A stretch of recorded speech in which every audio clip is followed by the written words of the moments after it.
For those people who are here for the two items of new and old business, we're going to go through a formal process of first amending the agenda, and then we will go through a process of moving out both of those meetings. The 366 Vermont Route 15, we're going to propose January 24th, and the 20 Morgan Road, we're going to propose hearing it on January 10th. So it'll be in the announcements, but if you want to listen through the process of getting there, that's where we're going to end up. But if you're here to listen to either of those, either the 366 Route 15 will be on the 24th, and the 20 Morgan Road will be on January 10th. Just so the public knows, these requests were brought to us by the applicants and were being accommodated as such. So because there are warned hearings, we have to start the process.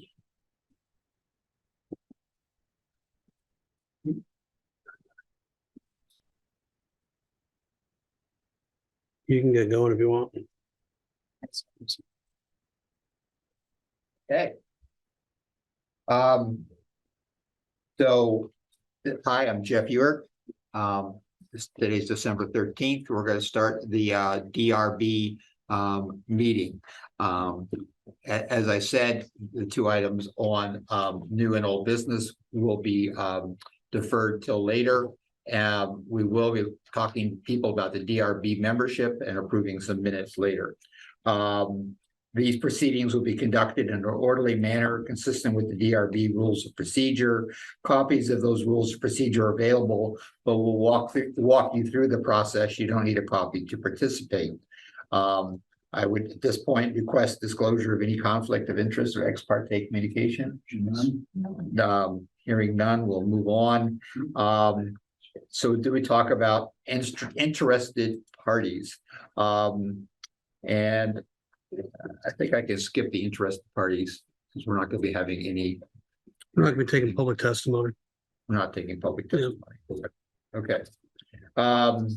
So I will save a few minutes by going there. We do need to swear people in.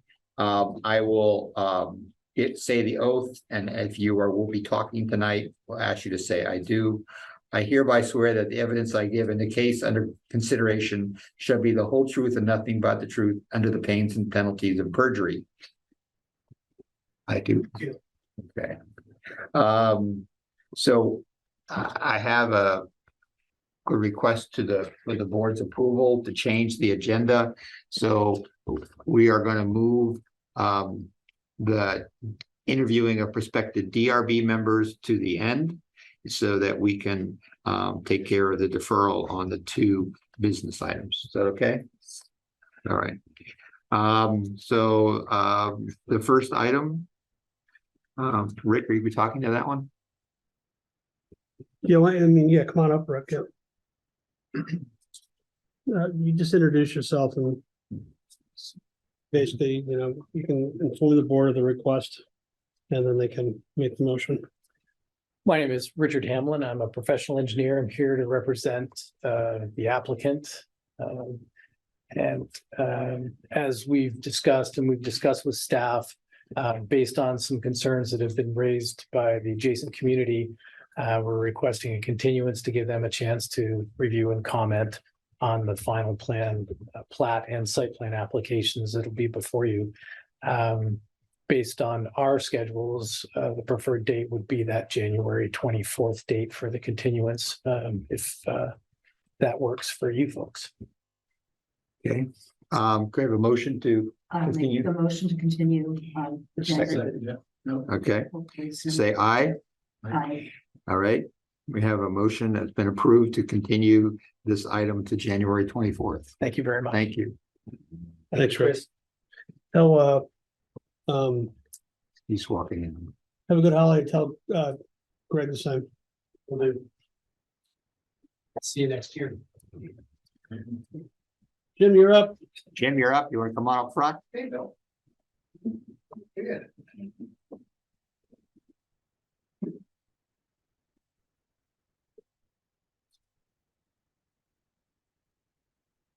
A little chilly out. December. Above zero. It is above zero. It's amazing how much water there is out in the parking lot. So basically, Jim, we're doing a procedural, so what we want to do is we're opening the hearing that started in November 8th. You guys have asked for continuance, so you should just inform the board you like a continuance to time date certain. Right now, it's we talked of January 10th, so you can inform the board of those things, and the board will ask any questions if they need to, and or proceed to extend. I guess the only thing that we could say is that we thought in 11-8 that there wasn't a quorum for this meeting and that it was going to be extended to January. I can't remember what the date was in January. Is the meeting on the 10th? The 10th. Okay. So that was what we understood, and Chris asked me to come in tonight to offer that. So happy to answer any questions. I'm sorry, what is the reason for the request? Number one, Were you told, did you say that you were told that we didn't have a quorum for today? we understood in the discussion that occurred with Joe Uh-huh, in November, what we heard was that there was not a quorum for the November meeting and that it would be in January. That was our takeaway from the verbal discussion. Basically, what the minutes reflect is that what Joe said, if there wasn't a quorum, could they make the January 10th meeting, okay, which they affirmed. I mean, obviously, we Right. wouldn't have warned anything if we didn't have a quorum. We had a quorum, we sent the information to the applicant. The applicant, basically, one of their partners isn't able to be present tonight, so they asked to be heard on the 10th because that's what they originally thought was the case. All right. So there was confusion, I think. I mean, the minutes reflect what was said, but Joe did ask that if we didn't have a quorum on the 13th today, could they make the next meeting the 10th? okay. Just have a couple of quick questions. So have you started work up there? But there's 3 valid permits. The work's been done for months. Has nothing at all to do with this application. This So- application is an So the amendment. work that's been done up there is consistent with the environmental court ruling? The environmental court ruling is a final jurisdictional opinion of the environmental court acting as the DRB. Uh-huh. And so there's 3 valid permits, and so the work that's there has nothing to do with this application. This is the subject of this tonight. We asked for an amendment to the existing site plan starting in May or June, or certainly it was documented in July and August, Uh-huh. and that's the subject of this meeting. Okay, but the work that's been complete, that's been done, as you said, it's consistent with what the permits that were pulled, and is consistent with the environmental court ruling The stipulation agreement. stipulation agreement, sorry. There's That's a yes this- or a no, essentially. well, consistent with gas was not part of that application, and there are changes, like the power is coming in from the south and the west Uh-huh. to some of the units, and like that. There's just like any other project, there are modifications that are necessary based upon changes to the circumstance. When you're digging and you hit a spring, Okay, you have to deal with the spring. right, okay. So, thank you. So, we have a motion to continue this to January 10th. I'll make that motion. I'll second it. All in favor? Aye.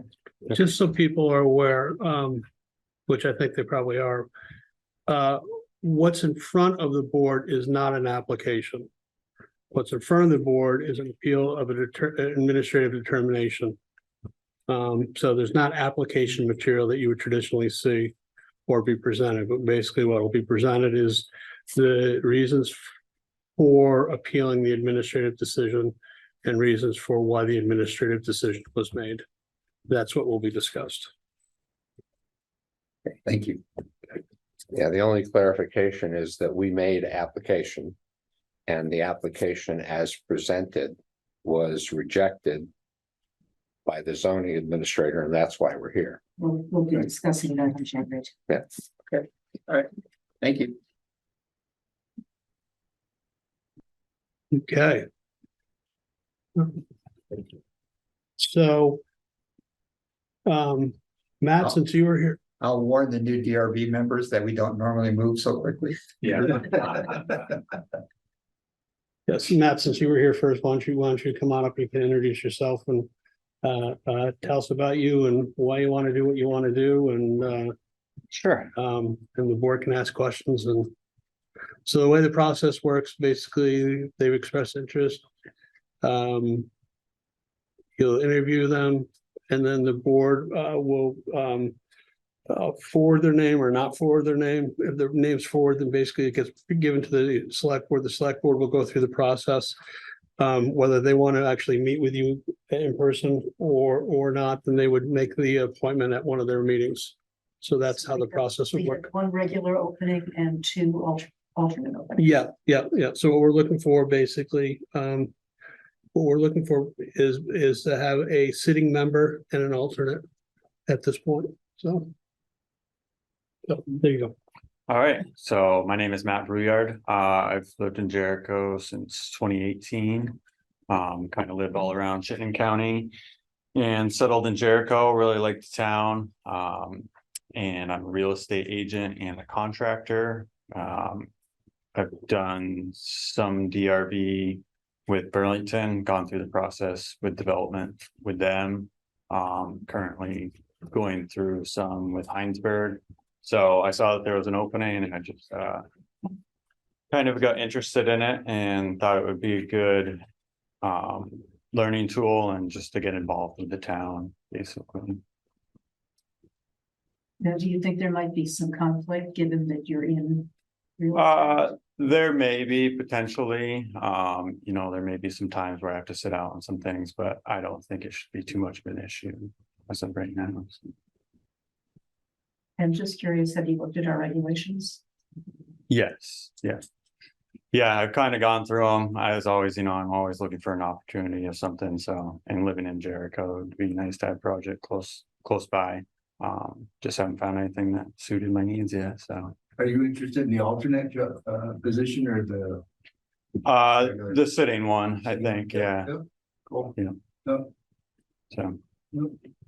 yeah, it would be good to hear what's going on in the town and just have an opinion. And see, What do you think of our zoning regulations versus other towns that you work with?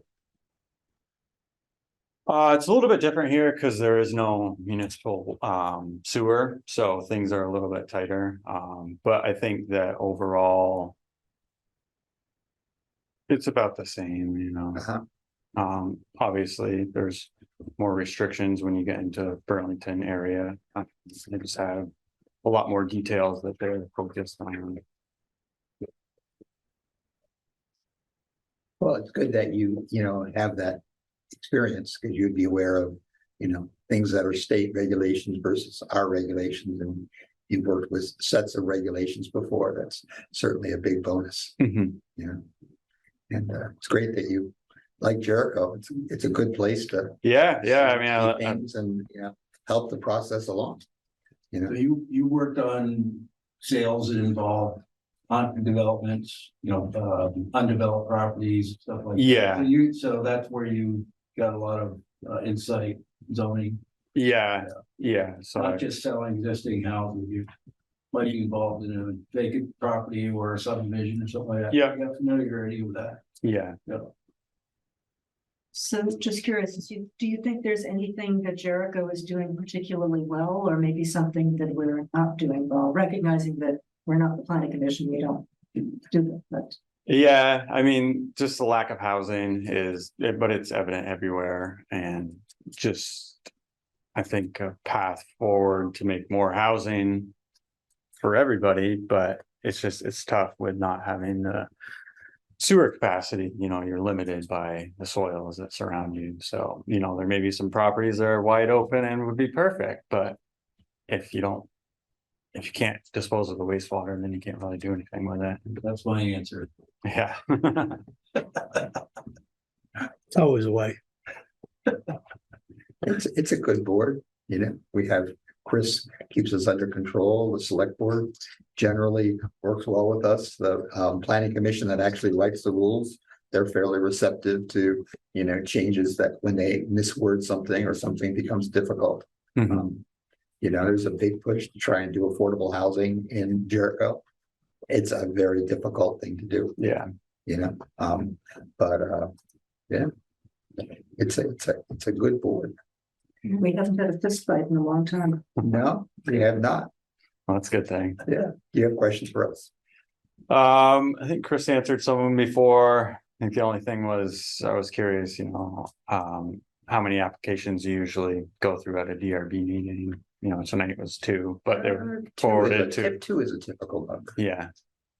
We, probably the most we would ever have would possibly be, possibly be 4, but there'd be some simple ones, whether it was a boundary line adjustment or some form of reaffirming things. Mhm. Or a sketch plan, things along those lines that basically weren't complicated or detailed. If we had complicated and detailed, we usually leave them to 2. As we try to, but they don't stack up that heavily. We tend to work with the same engineering. We tend to see the same engineering companies over and over again. They Yeah. know the rules, they know the questions. Chris has usually gone over them in pretty great detail before we see them. Yeah. So we don't get, little old ladies trying to subdivide 100 acres by themselves, to walk them through it here. So Yeah. No, that's a good thing that these are you big projects. And prior. they're usually, if they can fund them, they're usually well managed. So And Chris gives us really good staff notes ahead of time. I was just gonna say that, it's good staff support, so you don't have to figure everything out on your own when you get here, he's already kind of laid the groundwork. Yeah, so that would be a question too.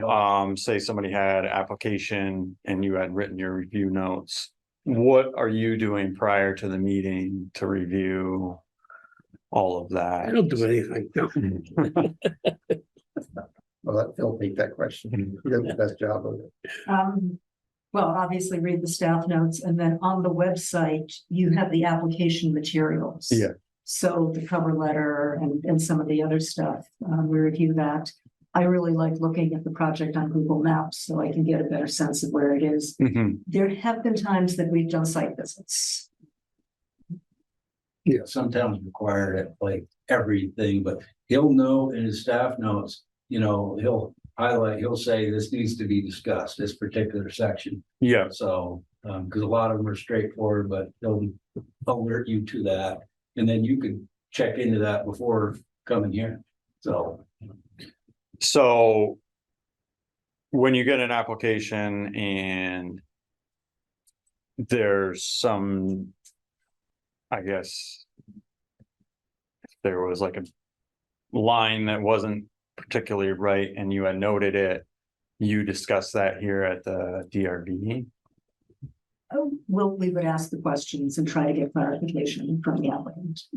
Traditionally, if there's a hole or something within the application or it's not clear Mhm. that needs to be addressed, then it'll get pointed out to the applicant that this information needs to be addressed and provided to the board. That gives them not necessarily a red flag, but a flag that sort of says, okay, we don't have an answer to this question. Whatever that may be, whether it's legal documents, stormwater, whatever, it may end up being. And so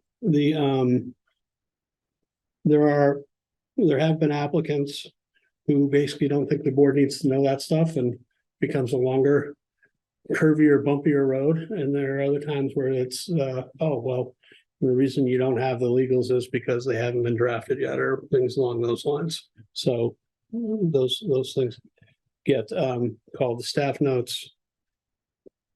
Cover every section of the regulations that's applicable for the hearing. And And if there's something missing, it's called out in the staff notes. If it's compliant, then it's called out, it's compliant.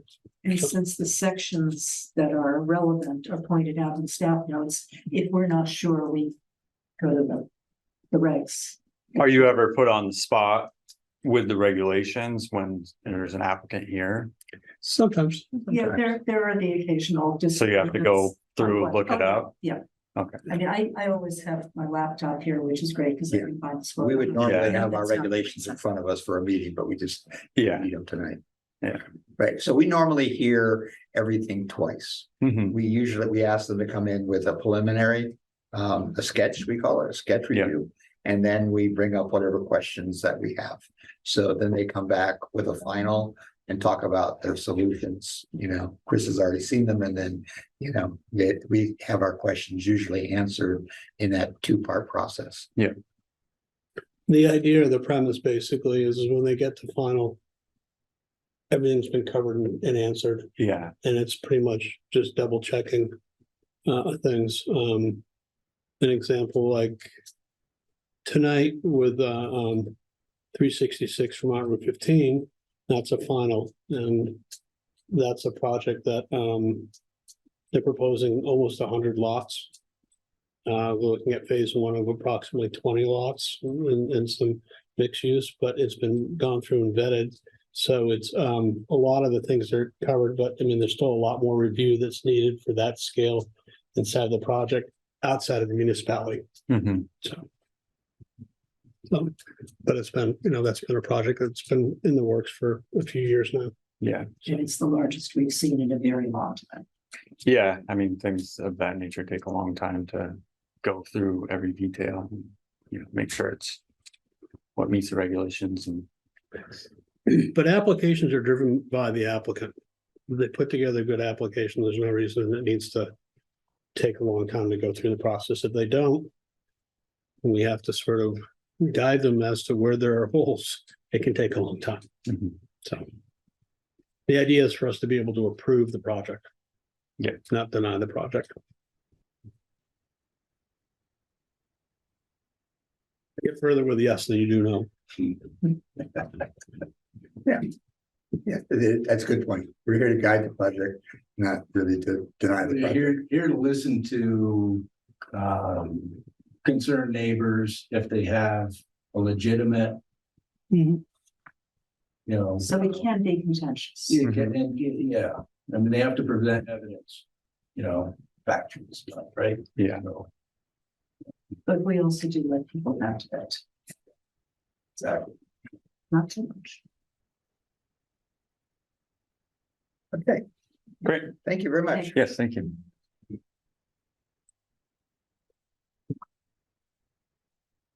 Come on up, Steve. Welcome back. You answered all my questions. Why don't you introduce yourself? Hi, folks. I'm Steve Matera. I live on Milo Way Road. I've been in Jericho for 20 years. Been in Vermont a little bit more than that.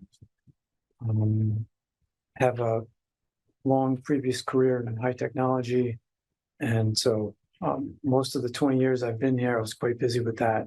And since retired, in parallel to all of that, I've been involved in real estate as a contractor, doing some general contracting on my own, largely as a skilled craftsman. I'm a proficient stonemason and a carpenter.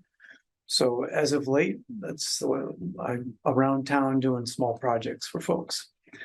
The reason I'm here is because I don't have those big commitments anymore, and I've been a part of the town for 20 years. And it's always pained me that I couldn't contribute to the town. And the only way I could have done it to date and did do it was I installed the flagstone walkway over at the library in center of town, and did some work in the library itself and ripped out a chimney at some point in time. So that was the extent of it. And again, I continued to kind of watch things progress in the town and wasn't able to contribute. At the same time, I was doing an ADU project of our own at home. And so I got reconnected with Chris in the town, and the posting happened for the DRB, and I thought, oh, maybe this is a good opportunity. So. That's the 3-minute version of Steve.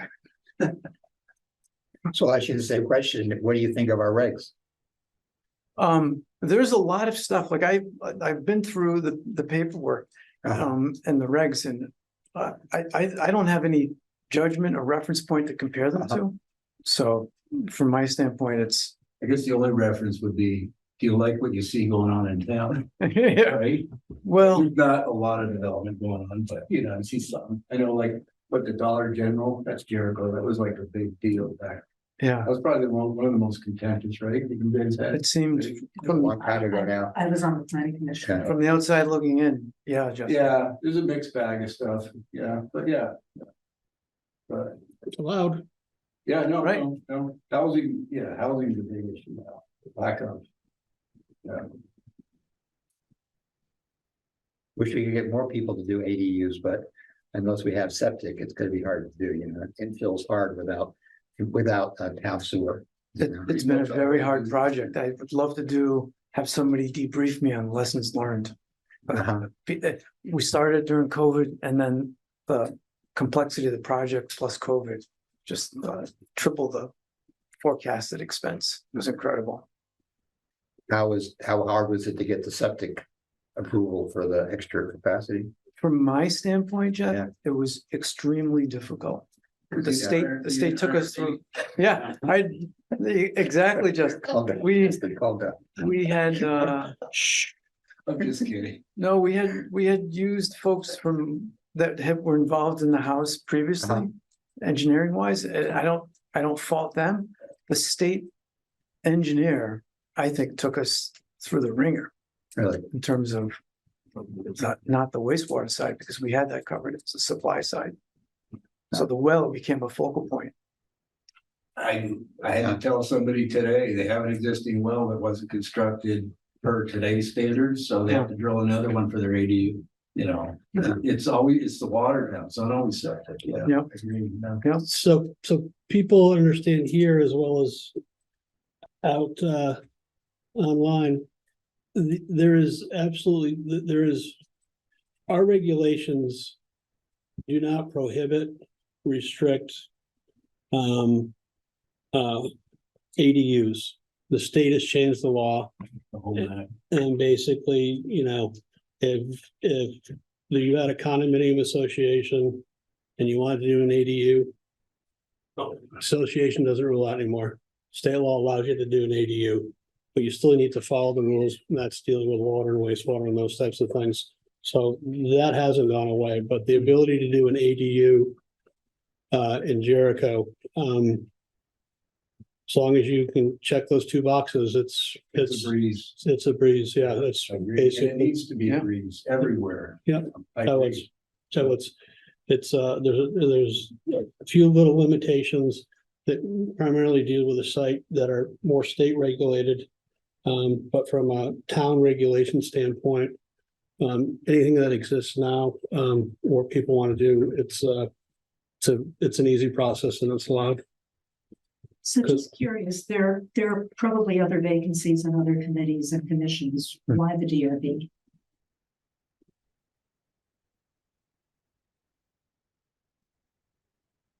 The trails, for example, the Trailsville. Yeah. I'm not. I love the backcountry, and I've been involved in some other public groups, not here, but elsewhere, volunteering in it. It's been difficult to be on some of those, for me anyways, to be on some of those committees. Personalities, maybe. That's because you don't know us that well. I have a sense, I mean, I got a great sense of this from Chris. And the model that you folks described for how things work, and Chris vets things, if you will, in some way for you and sets up the review process, I think is fabulous.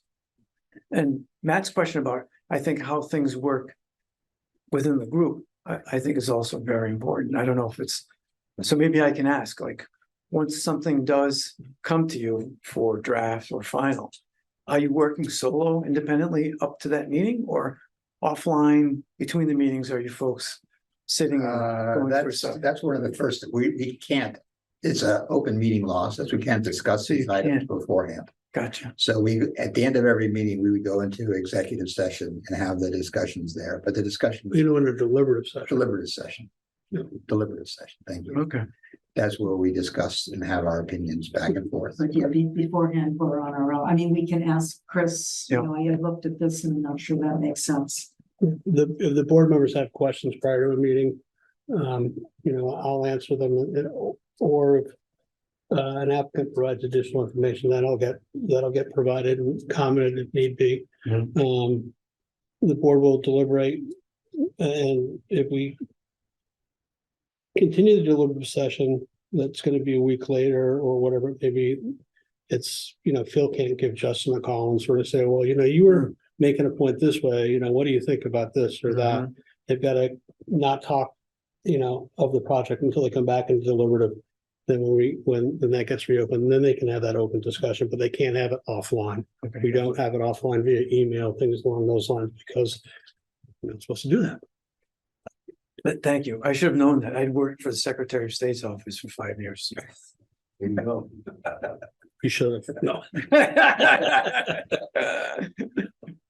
It doesn't always happen that way in some places, but it should. So this is a very good board, and the town is lucky. So, Thanks. Anything else, Steve? I don't think so. No, I would just clarify, maybe, sorry, Justin, I would just clarify. I would love to be on the permanent position, but I don't have any aversion to being the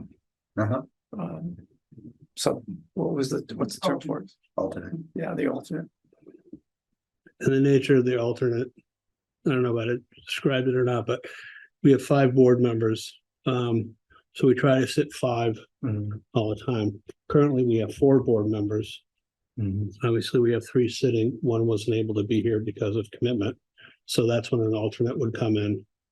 An alternate probably would not come in the middle of a project, That makes sense. just because it probably really wouldn't be appropriate. It really depends on the nature. Sometimes there'll be a sketch or something like that where a member will watch the tape of the hearing to get up to speed, as well as the staff notes and everything else that's provided. And they'll be offered to the applicant, and you know, traditionally it's like, I don't have a problem, they, you know, continue, they sit, you know, for the rest of the hearing. So, Justin, did you have a question? No. Oh, okay. No. All right. Yeah, it's a good board. The stuff that comes forward, if you're familiar with Jericho, it's interesting stuff. It's not gonna fill up your, you know, much of your time, but it's gonna keep you connected to the town. And it's good to have alternates because it allows us more flexibility, and we are down to, you know, scrounging for 3 people quite a bit. So it would give people a little more flexibility to not be here. Sure. We had a good alternate, and I think it's an interesting process. You know, we do, you know, we don't, as you understand, we don't make the rules. That comes out of the planning commission, and, you know, getting those things approved and hashed out, which is like a whole different thing. But different questions. But in terms of, you know, looking at the town, and you sit here, and sometimes I think, we're making decisions that people will look at, you know, 100 years from now. They'll say, you know, why is this way? You know, who approved this? So. Yeah, Yeah, your signature's on it. yeah, my signature's on I it. can throw the planning commission under the bus. That's where it starts. Right? Yeah. Supposed to, yeah. Planning commission develops the rules. Yeah. Sometimes I look at this stuff around, like, I'm having an issue lately with the idea of forever. It's like, it seems like, you know, saying the land's gonna look like this until the next ice age seems a bit presumptuous of us, but that's what we do. Doesn't that new, the new Home Act, allow towns to adopt a process where you can approve subdivisions, small ones? And starting in a year or 2 or something like that. I haven't paid any attention to it, to be honest with you. I read it. They do, I mean, the already, Richmond does it already, administrative lots, you have 25 or more acres. Leave a lot every 7 years, but I just didn't know if you know, because that's. No, the way the gonna rule- come up to the planning commission. the way the rules are currently, I don't have any authority with regards to the creation of a lot. And my limitations are on the zone district size with regards to boundary line adjustments. And that seems fine, I guess, if there were to be adjustments there. It's like we have an application coming in January. That's a reaffirmation of a boundary line adjustment. The reason it's coming back is because they didn't file it within 180 days. So we need to reaffirm the approval to start the clock so they can file the plat. You know, should that be administratively handled? Probably. You know, as a boundary line adjustment, should that really come to the board every time? Maybe not. So, because you're not creating a new lot. As long as you're keeping them conforming, you're not creating non-conforming, you should, you know, it should be able to be handled administratively. Creating new lots, I still think it should go to the board. So that, yeah, they have that opportunity coming. Yeah.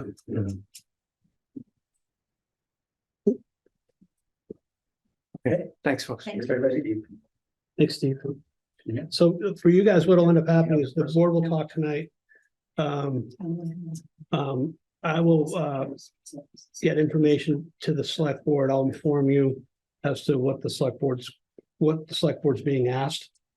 And then probably either Paula, who's the assistant, or John, the town administrator, will contact you if the select board wants to talk with you as well. So that's how that will work. Okay. So thank you both for coming, Yeah. for the interest. Yeah. I definitely use the extra help. Yeah. Minutes. Minutes. This is November 8th. They haven't sent out if we want to move it to the 10th, we can do that as well. Well, I'll make a motion that we approve the minutes of whatever the hell date that. The 8th, November 8th. I'll second it. Yes. That's what I just checked. I'm fresh.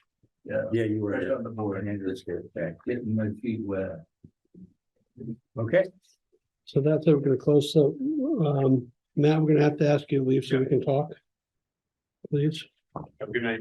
Yeah, thanks. Have a nice holiday. I'm gonna stop the recording. Hey, Morgan Road is. Okay, so you just started the recording again. Did you mean to do that?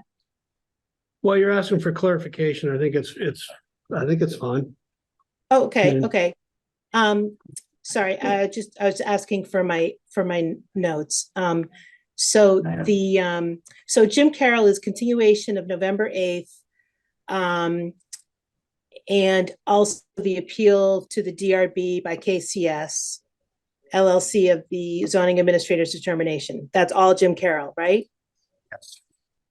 Okay, and so the other part that was moved just before Jim Carroll came up, that was that the Richard request? Hamlin. That was Richard Yes. Hamlin Yes. Engineering. He Yes, requested that be moved to January 24th. That was the GW Tatro. property. that's the new business GW Tatro. Okay, thank you for clarifying. I appreciate that. Okay. Thanks, have a good night. You too. Happy holidays. Bye Thank you, now. happy holidays.